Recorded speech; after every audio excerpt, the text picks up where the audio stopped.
마가복음 16장 1절에서 우리 8절까지를 저와 여러분이 한 절씩 돌아가면서 읽겠습니다. 안식일이 지났을 때에 막달라 마리아와 야고보의 어머니 마리아와 살로메는 가서 예수께 발라드리려고 향료를 샀다. 그래서 이래 첫날 새벽 해가 막 돋은 때에 무덤으로 갔다.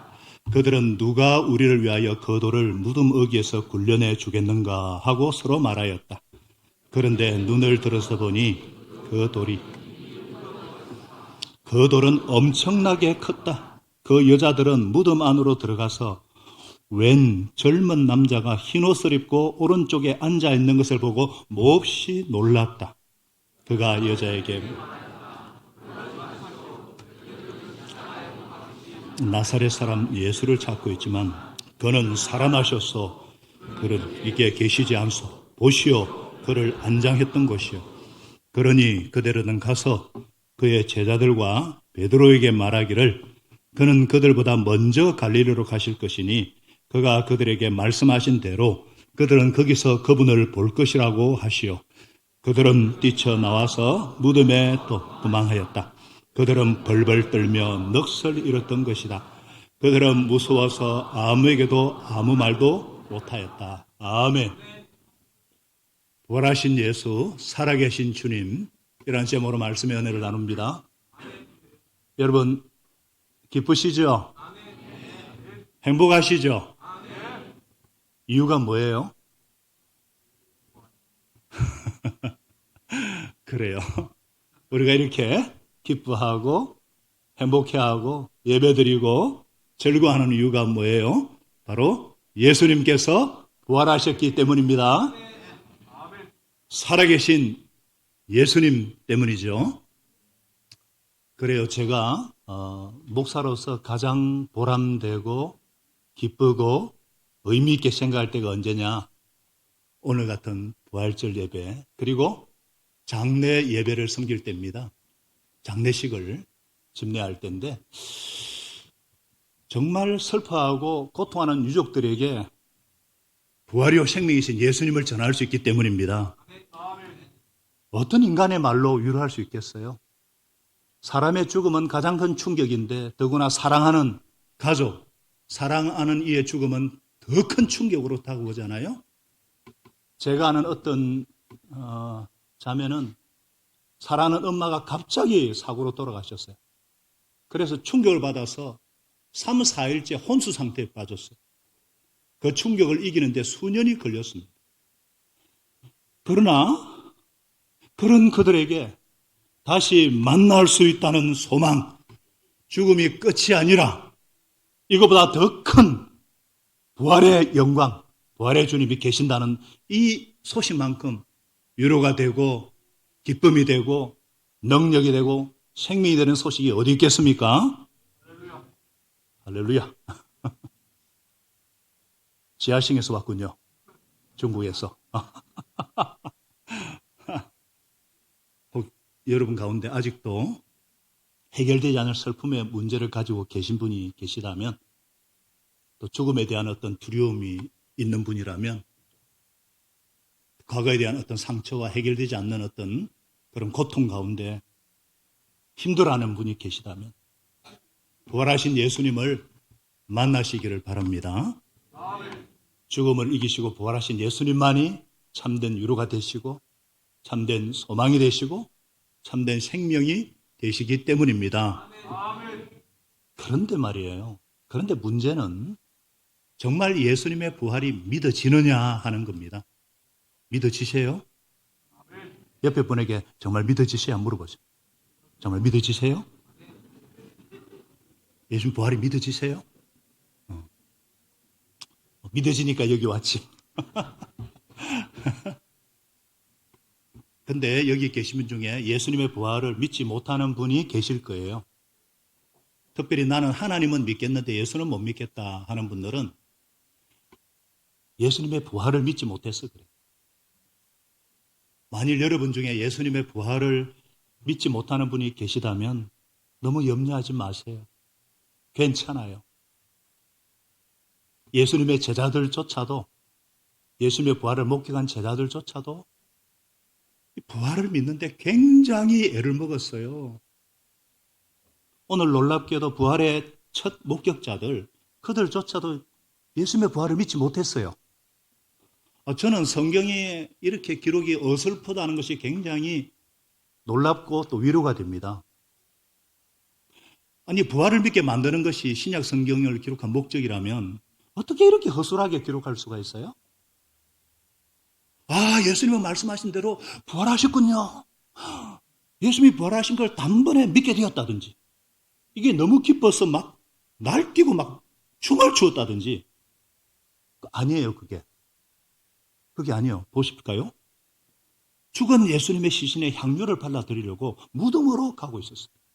가면서도 누가 우리를 위해서 이 큰 돌을 무덤 어귀에서 굴러내 주겠는가? 그 당시 무덤을 막고 있는 돌문은 1.5m, 1.5톤이 넘어요. 저건 아무도 못 움직여요. 걱정하면서. 그리고 흰옷 입은 남자, 천사입니다, 천사. 보고 몹시 놀라고. 또 이렇게 무덤에서 도망해서 벌벌벌 떨면서 무서워서 아무 말도 못했다 그랬어요. 심지어 나중에 다음 주 또 보겠지만 다음 주 부활 투어를 전합니다. 다음 주도 오셔야 돼요. 그들은 다른 제자들에게 예수님이 부활하신 걸 알렸지만 제자들은 말을 믿지 않았습니다. 여자들이 미쳤나 그랬어요. 심지어 나중에 부활하신 예수님은 그 제자들에게 나타나셔가지고 그들의 믿음 없는 것을 꾸짖으셨다 그랬어요. 꾸짖었어요. 야, 위로가 됐죠? 왜 성경은 이런 것들을 다 기록하고 있습니까? 단번에 확실히 믿었더라 그러면 좋겠는데 그게 아니라 왜 안 믿어지는 것을 이렇게 정직하게 기록하고 있느냐?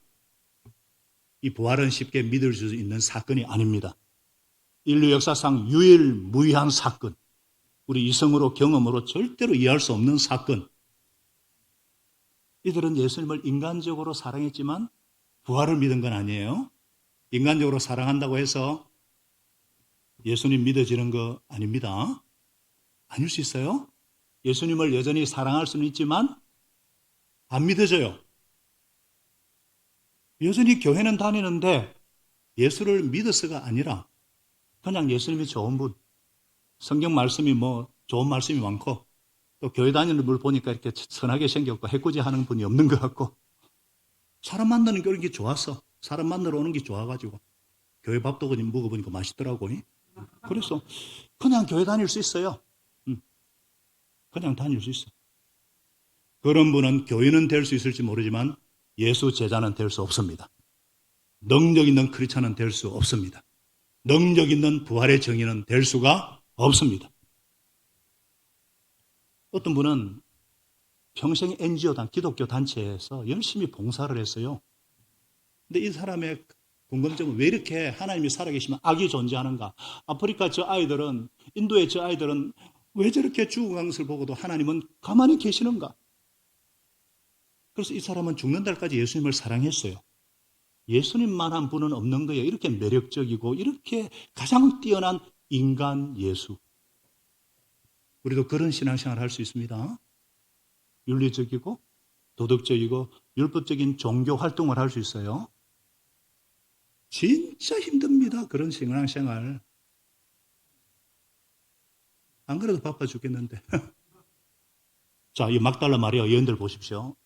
은혜가 커서 예수님이 받은 은혜가 너무 커가지고 예수님을 떠날 수는 없어요. 그러나 반쪽 신앙이에요. 신앙의 핵심인 부활의 믿음, 부활 신앙이 없었어요. 십자가 없는 부활은 의미가 없고 부활이 없는 십자가는 비참해요. 아니, 죽은 예수님이라면, 그래서 우리가 지금도 그분을 경험할 수 없는 분이라면 단순히 성경 속의 인물로만, 역사적 인물로만 실존했다는 게 우리 믿음의 근거라면 우리는 그분을 하나님이라고 부를 수 없죠. 그러나 부활이 우리 신앙의 근본이고 핵심이고 기초이기 때문에 성경은 분명히 말씀하고 있어요. 로마서 10장 9절을 우리 다 같이 읽어봅니다. 시작. 당신이 만일 예수는 주님이라고 입으로 고백하고 하나님께서 그를 죽은 사람들 가운데서 살리신 것을 마음에 믿으면 구원을 얻을 것입니다. 예, 우리가 예수를 믿어야만 구원을 얻을 수 있다. 이렇게 말하는 근거가 뭐예요? 예수님께서 부활하셨기 때문입니다. 지금까지 지구상에 태어난 인간의 숫자가 얼마인지는 모르겠지만 또 그런 사람들 중에 위대한 삶을 산 분들이 들어 있었지만 정말 예수님처럼 오셔서 죽은 지 몇 분, 몇 시간이 아니라 사흘 만에 또 살아나서 잠시 살다가 다시 죽은 것이 아니라 영원히 죽지 않는 몸으로 부활하신 분은 예수님밖에 없습니다. 예수님께서는 이렇게 유일무이한 분이시기 때문에 우리가 구원받기 위해서는 유일무이하신 이분만을 믿어야 한다. 이렇게 말씀할 수 있는 거예요. 우리 믿음의 근거가 무엇입니까? 우리 확신의 근거가 무엇입니까? 우리가 이렇게 예배드리는 이유가 뭐예요? 우리가 전도하는 근거가 무엇입니까? 예수님의 부활입니다. 예수님의 부활은 역사적인 사실입니다. 팩트입니다. 이 자리에 앉아 계신 분 중에 이순신 장군의 존재를 의심하는 분 계세요? 한번 손 들어보세요. 이순신 장군. 에드머럴 리 순신. 이순신 장군이 1598년에 92년도 8년까지 거북선을 만들어서 최초의 철갑선이죠. 외적을 물리친 것을 사실로 믿으시죠? 23성 불패의 신화 믿으시죠? 그런데 이순신 장군 만나봤어요? 이순신 장군 봤어요? 그런데 믿는 이유가 뭐예요? 있으니까. 그렇지. 네 국사 잘하네. 그지? 역사적인 기록이 남아있으니까. 이것을 역사과학적인 증거라고 그래요. 이것보다 더 사실적이고 더 역사적인 것이 예수님의 부활입니다. 예수님의 부활을 목격하고 경험한 사람들의 증언을 모아 기록한 놓은 것이 바로 이 신약 성경이라는 성경책이에요. 베스트셀러. 전 영원히 변치 않은 이 성경. 이 성경뿐만 아니라 그 밖에 많은 역사적인 기록물들 가운데 예수님의 부활만큼 많이 언급된 것이 없어요. 자, 그렇다면은 예수님의 부활을 가장 사실적으로 기록한 최초의 복음인 마가복음에서는 이 부활을 어떻게 증언하고 있느냐? 첫째, 빈 무덤이에요. 뭐라고요? 빈 무덤이에요. 예수님의 무덤이 비어있는 것을 통해서 부활을 알 수가 있다는 거예요. 6절은 말씀하죠. 천사가 여자들에게 말했어요. 놀라지 마시오. 그대들은 십자가에 못 박히신 나사렛 사람 예수를 찾고 있지만 그는 살아나셨소. 그는 여기에 계시지 않소. 보시오. 그를 묻었던 곳이요. 빈 무덤. 공자님도 돌아가셔서 무덤이 있고 석가모니도 돌아가신 다음에 태워서 제를 6군데에 무덤을 만들었어요. 또 스리랑카에 가보면 예수님의 치아만 보관한 불치사라는 절이 있는데 그걸 보려고 하루에도 수천 명이 왔는데 보지도 못해요. 밀려서.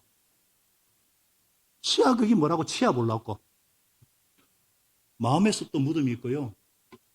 이제 이만희도 곧 죽을 것인데 그를 따르는 추종자들도 흩어질 거예요. 그러나 예수님의 무덤만은 비어 있습니다. 지금도 비어 있어요. 무덤이 없어요. 왜? 왜 비어 있을까? 예수님이 부활하셨기 때문에. 살아계신 분을 무덤이 가둘 수가 없잖아요. 부활하셨기 때문에 누가 뭐래도 우리는 예수님을 믿어야만 구원을 받습니다. 그러므로 예수님이 부활을 증명하는 게 뭐냐? 첫째, 예수님만이 하나님이 보내신 분이에요. 예수님만이 의인이세요. 사람이 왜 죽어요? 왜 죽습니까? 병들어서? 세포가 노화해서 죄 때문에 죽어요. 죄의 삭선 사망이에요. 우리가 죽는 이유는 죄 때문이에요. 그러나 예수님은 죄가 없으신 분이에요. 그래서 죽음이 예수님을 잡아놓을 수가 없는 거예요. 예수님은 부활하지 않을 수가 없는 분이에요. 왜? 죄가 없으니까. 모든 종교를 창시한 인물들이 참 훌륭한 분들인데 죽음 앞에서 무력했다는 게 무엇을 증명합니까? 그들이 위대한 삶을 살았는지 모르지만 똑같은 죄인입니다. 그래서 공자님도 석가모니도 마음에 또 구원을 얻으려면 예수를 믿어야 합니다. 예수님께서 부활하셨다는 것은 온 인류 가운데 죄 없는 신분은 예수님밖에 없는 것입니다. 예수님만이 의인이고 예수님만이 하나님의 용서가 필요 없는 분이고 예수님만이 우리를 구원하실 수 있는 분이십니다. 부활하셨기 때문에 그래요. 또 예수님의 부활이 증명하는 게 뭐냐? 우리가 예수를 통해서만 죄 용서받습니다. 뭐라고요? 예수를 통해서만 죄를 용서받아. 만일 예수님의 부활이 없다면 예수님께서 우리를 위해서 죽으셨고 그래서 예수님을 주님으로 영접하면 내 죄가 용서받고 하나님의 자녀가 된다는 거 그 근거가 없어요. 그거 어떻게 알아요? How do you know? 어떻게 알아요? 그래서 고린전서 15장 14절에 뭐라 그래요? 그리스도께서 살아나지 않으셨다면 우리의 선포도 헛되고 여러분의 믿음도 헛될 것이고 그리스도께서 살아나지 않으셨다면 여러분의 믿음은 헛된 것이고 아직도 우리는 죄 가운데 있을 것입니다. 제가 지금 거짓말하는 거예요. 예수님이 살아나지 않으셨으면. 그래서 우리가 한 번씩 구원의 확신이 흔들리기도 하고 때로는 감정이 왔다 갔다도 하지만 내 죄를 용서받았다. 내가 하나님의 자녀가 됐다는 건 부활이라는 엄연한 역사적인 사실에 기초합니다. 그렇기 때문에 확신 갖고 사시는 여러분이 되시기를 부탁드립니다. 자, 그러면 다시 질문으로 돌아가서 도대체 부활하신 예수를 어떻게 만날 수 있는가 이거죠. 부활하신 예수를 어떻게 만날 수 있을까요?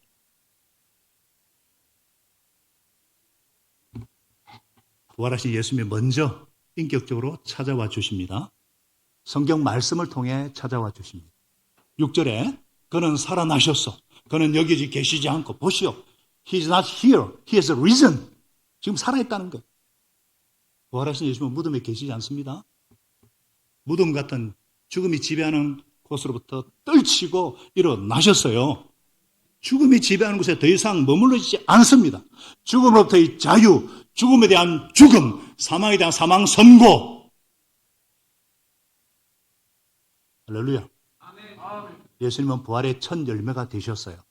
첫 열매는 뭐예요? 그 다음 열매, 그를 따르는 제자들, 믿음으로 연합한 제자들도 그 다음 열매가 되는 거예요. 우리도 다 죽음을 이기신 이 사건이 마가복음의 결론이에요. 복음 중에 복음이 부활이에요. 그래서 부활의 생명 안에 사시기를 바랍니다. 사망 권세가 주는 두려움이나 어떤 회한이나 어떤 허무나 아쉬움들 우리를 더 이상 얽매일 수 없어요. 또 이 땅의 어떤 세상의 권세도 어떤 제도도 모든 족쇄로부터의 자유 우리가 이 땅에서 살지만 이 세상에서 자유한 삶 유한한 생명을 가지고 살지만 무한한 부활 생명 안에서 사는 삶 그래서 육신의 한계에서도 자유로워지시기를 바랍니다. 아이고 좀 아프면 아픈가 보다. 우리 몸이 원래 이제 흙이니까 건강하면은 얼마나 더 하나님이 쓰시려고 그러시나 그렇게 하면 사시길 바라요. 부활하신 예수님은 인격적으로 찾아오시네 먼저 울고 있는 마리아에게 찾아오셨어요. 다음 주에 자세히 보겠습니다만 또 이미 부활하신 예수님은 먼저 갈릴리로 갈 테니까 거기서 제자들을 볼 것이다 그랬어요. 말씀대로 갈릴리에서 제자들에게 예수님이 나타나셔가지고 왜 당신이 죽으셔야 했는지 성경의 예언을 자세히 풀어서 설명해 주셨어요. 우리가 요한복음을 통해서 예수님을 세 번이나 부인하고 도망친 베드로에게 찾아가셔가지고 갈릴리에서 네가 나를 아직도 사랑하느냐 하시면서 베드로를 만나주시는 등 세상에 예수님이 40일 동안 부활하신 모습을 11번에 걸쳐서 보여주시고 그래도 믿지 못하니까 오순절 날이 이르러가지고 비로소 성령 받고 두려움에서 벗어났고 부활의 정인으로 살기 시작합니다. 부활의 의미를 정확하게 깨닫게 되고 부활하신 주님과 함께 성령으로 다시 태어나는 거듭나는 삶을 살게 되었어요. 이것을 갈라디아서 2장 20절에 뭐라고 하느냐 한번 읽어볼게요. 시작. 나는 그리스도와 함께 십자가에 못 박혔습니다. 이제 살고 있는 것은 내가 아닙니다. 그리스도께서 내 안에 살고 계십니다. 내가 지금 육신 안에 살고 있는 삶은 나를 사랑하셔서 나를 위해 자기 몸을 내어주신 하나님의 아들을 믿는 믿음 안에서 사는 것입니다. 할렐루야. 왜 성경은 이렇게 자세하게 그냥 단번에 믿었더라 그러면 되는데 이 안 믿어지는 것을 이렇게 정직하게 기록하고 있느냐? 부활이 믿어지지 않는 사건이니까. 3년을 따라다닌 제자들, 아니 직접 부활하신 예수님을 본 제자들조차도 어려워요. 부활은 믿기 어렵습니다. 그래서 우리 중에 부활을 믿지 못하시는 분들, 그건 당연해요. 아이고, 내가 왜 이렇게 믿음 없나? 비관할 필요가 없어요. 근데 문제는, 아니, 우리가 구원을 받기 위해서는 분명히 로마 10장 9절에 예수님이 정말 죽었다가 부활하셨다는 걸 믿어야 한다고 그랬는데, 믿어지지 않는데 그러면 어떻게 하느냐? 그럼 어떻게 하느냐? 결정하는 것입니다. 뭐라고요? 결정하는 거예요. 무슨 말이냐? 내가 이해하고 납득할 수 있는 사건인가 아닌가를 결정하는 것이 아니라 내가 이 부활 사건을 사실로 받아들일 것인가 거부할 것인가 결정하는 거예요. 예수님이 진짜 부활하셨다고 하니까 사실이니까 아 정말 예수님이 지금 살아계시구나 믿기로 결정하는 거예요. 그래서 예수님이 부활하신 것처럼 그렇게 사는 거예요. 부활을 믿는 것처럼 살면 믿으십니다. 먼저 이분을 나의 주님으로 영접하는 거예요. 그리고 예수님을 주님으로 영접하면 내 모든 죄를 깨끗이 용서해 주시는 것을 믿기로 하는 거예요. 그래서 마음속에 어떤 죄책감이 들거나 그럴 때 괴로워하지 마시고 이런 죄를 용서해 주신 주님 감사합니다. 감사 기도로 바꾸는 거예요. 또 예수님을 주님으로 영접하면 하나님이 우리를 어렵다고 분명히 해준다 하셨으니까 그것을 믿기로 결정하는 거예요. 그래서 하나님 나를 어렵다고 해주시니까 얼마나 나를 이뻐하겠어요? 나를 볼 때 얼마나 이쁘겠어요? 우리 애기들 보기만 해도 이쁘잖아요. 그래서 편한 마음으로 하나님께 나와서 도움도 청하고 기도도 하는 거예요. 그래서 예수님이 부활하신 것처럼 살면은 부활이 믿어집니다. 아니 이런 얘기를 하면은 어떤 분은 그거는 심리적인 조작이 아닙니까? 이렇게 생각할 분도 계신데 아니에요. 심리적인 조작이란 사실이 아닌데 사실인 것처럼 믿게 만드는 게 심리적인 조작이죠. 그러나 예수님이 부활하시다는 것은 역사적인 사실입니다. 분명한 사실인데 내가 믿어지지 않는 것이고 내가 부활하시다는 것이 감이 안 잡히니까 분명히 예수님이 살아계신 것처럼 나도 한번 살아봤어. 그래서 우리가 살아계신 주님, 부활하신 주님을 체험하자는 거예요. 우리 기독교는 체험의 종교입니다. 하나님은 체험으로 만날 수 있는 분입니다. 체험될 수 있는 분이세요. 그래서 내가 그 믿음대로 살 것 같으면 그 믿음대로 되어지고 내가 체험하는 것을 통해서 더 확실하게 믿게 되는 거예요. 그래서 부활을 못 믿겠다는 분은 예수님이 부활하신 것처럼 살아보시기로 한번 결정해 보시기 바랍니다. 부활은 인류 역사상 반해적인 사건이기 때문에 이성으로 상식으로 경험 밖의 사건이에요. 우리가 어떤 이해하거나 검토하거나 연구한다고 쉽게 믿어지는 사건이 아니에요. 다만 개인적으로 경험해야 되는 사건이에요. 마치 우리가 요한복음 14장 14절이죠. 너희가 무엇이든지 내 이름으로 구하면 내가 다 이루어주겠다. 이 약속을 믿고 약속의 말씀이 있으니까 그래서 내가 기도해서 기도한 대로 되면은 하나님이 진짜 들어주셨네? 믿는 거예요. 기도도 안 해보는 사람은 이걸 알 수가 없어요. 그죠? 그래서 하나님이 들어주셨다 믿고 그래서 크고 작은 문제도 또 기도를 하니까 자꾸 기도한 대로 되니까 하나님께서 기도에 응답해 주시는구나. 확신이 더 커지고 그래서 더 큰 문제도 또 놓고 기도하고 또 기도한 대로 되니까 하나님이 기도에 응답해 주시는구나. 이런 체험이 생기면서 확신이 생기는 것입니다. 자꾸만 머릿속으로 이론적으로 생각하지 마시고 분석하지 마시고 기독교는 체험의 종교니까 믿기로 결정하고 믿는 것처럼 살아보시면 내가 믿는 것이 사실이다 하는 것을 체험하게 됩니다. 하나님은 살아계시기 때문입니다. 예수님은 살아계신 주님이시기 때문입니다. 따라하겠습니다. 믿음은 결정이고 믿음은 체험이다. 그래서 여기 오신 분들은 오늘 부활하신 걸로 믿으시고 믿기로 결정하시기 바랍니다. 그래도 잘 안 믿어지면 어떠나? 그래도 잘 안 믿어지면 문을 쾅 부셔야 됩니다. 따라하겠습니다. 문을 쾅 부셔라. 이게 무슨 말이에요? 사진에 한번 보실까요? 나의 녹슬고 상처나고 닫혀있는 이 마음의 문을 부셔라 그러는 거예요. 왜 그런가? 요한계시록 3장 20절에 분명히 예수님이 말씀하세요. 보아라, 내가 문 밖에서 문을 두드리고 있다. 계속 예수님이 부활하신 예수님이 두드리고 계신단 말이에요. 누구든지 내 음성을 듣고 마음의 문을 열면 나는 그에게 쏙 들어가서 그와 함께 먹고 그는 나와 함께 먹을 것이다. 함께 먹는 식구가 되어주겠다 이 말이에요. 부활하신 예수님은 계속해서 제 마음의 문을 두드리고 계셨어요.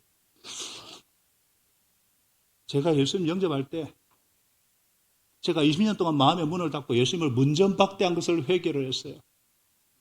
중학교 2학년 때도 두드리고 있는데 제가 됐어요. 또 고등학교 때도 한번 두드리는데 제가 됐고요.